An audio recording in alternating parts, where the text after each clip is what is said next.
کرتے ہیں کہ کوئی فقیر عشر محرم میں ایک قاضی کے پاس آیا اور اس کو دعا دے کر عرض کیا، میں صاحب عیال ہوں، عاشوراء کے دن آپ کے پاس اپنی ضرورت لے کر آیا ہوں، میری کچھ مدد فرما دیجیے تاکہ آج میرے بچوں کا پیٹ بھر جائے، اللہ تعالیٰ آپ کو اس کی جزا عطا فرمائے گا۔ قاضی صاحب نے فقیر کی درخواست سن کر ظہر تک کا وعدہ کیا۔ جب وہ ظہر کا وقت آیا تو عصر تک اور عصر کے بعد مغرب تک کا وعدہ کیا۔ اسی طرح جب تمام دن اس پریشانی میں گزر گیا اور ادھر بھوک سے اس کے بچوں کا کلیجہ منہ کو آ رہا تھا، تو ایسے وقت میں قاضی نے اس کو جواب دیا کہ افسوس، میرے پاس کوئی ایسی چیز نہیں ہے جو میں تمہیں دے سکوں۔ قاضی صاحب کا یہ جواب سن کر وہ شکستہ دل فقیر روتا ہوا واپس ہوا کہ میں اب اپنے بچوں کو کیا جواب دوں گا۔ اسی حالت میں وہ فقیر ایک نصرانی کے دروازے سے گزرا۔ نصرانی نے اس کو روتا دیکھ اور بلکتا دیکھ عذرائے ہمدردی دریافت کیا۔ آخر تیرا کیا حال ہے اور کیوں رو رہا ہے؟ فقیر نے کہا، میرا حال نہ پوچھئے۔ تو نصرانی نے اس کو اللہ کی قسم دلا کر کہا کہ مجھے اپنا حال بتا دیجیے۔ چنانچہ فقیر نے اپنی ساری داستان سنائی تو نصرانی نے فقیر سے یوم عاشوراء کی فضیلت معلوم کی، جس کو سن کر نصرانی کا دل بھر آیا اور اس نے فقیر کو اس کی طلب سے کئی زیادہ اور 20 درہم دے کر کہا، ہر مہینے تیرے بچوں کا یہ وظیفہ میرے ذمہ لازم ہے۔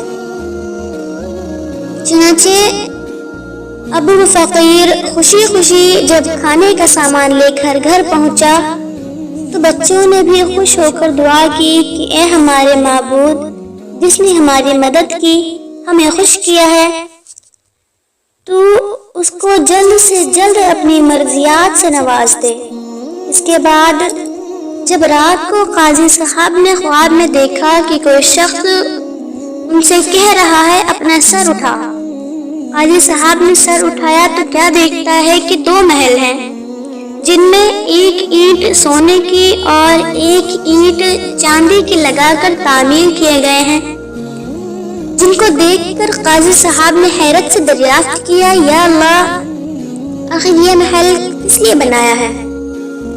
تو جواب ملا کہ یقیناً یہ دونوں محل تیرے لیے تھے اگر تو نے فقیر کی حاجت پوری کی ہوتی، مگر جب تو نے اس کو ناکام واپس کر دیا تو اب یہ دونوں محل اس نصرانی کے ہو چکے ہیں جس نے اس کی مدد کی۔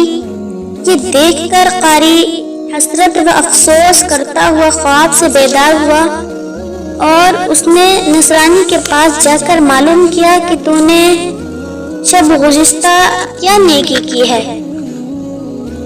نصرانی نے معلوم کیا، آخر آپ یہ سوال کیوں کر رہے ہیں؟ قاضی نے اپنا خواب بیان کر کے نصرانی سے کہا کہ کل جو نیکی تم نے اس فقیر کے ساتھ کی ہے اس کو 1000 درم لے کر مجھے فروخت کر دو۔ یہ سن کر نصرانی کہنے لگا، میں تو زمین بھر سونے کے بدلے میں بھی اس کو فروخت نہیں کر سکتا، لیکن ہاں میں تم کو اس پر گواہ بناتا ہوں کہ میں اس بات کی گواہی دیتا ہوں کہ اللہ تعالیٰ کے سوا کوئی معبود نہیں ہے اور حضرت محمد مصطفیٰ صلی اللہ علیہ وسلم اس کے بندے اور رسول ہیں۔ اسی کلمہ شہادت پر اس کی موت واقع ہوئی۔ اللہ تعالیٰ اس کی مغفرت فرمائے۔ سچ ہے، اخلاص کے ساتھ اللہ کی رضامندی کے لیے اس کی ضرورت مند بندوں کی امداد کا صلہ اس کو حاصل ہو گیا۔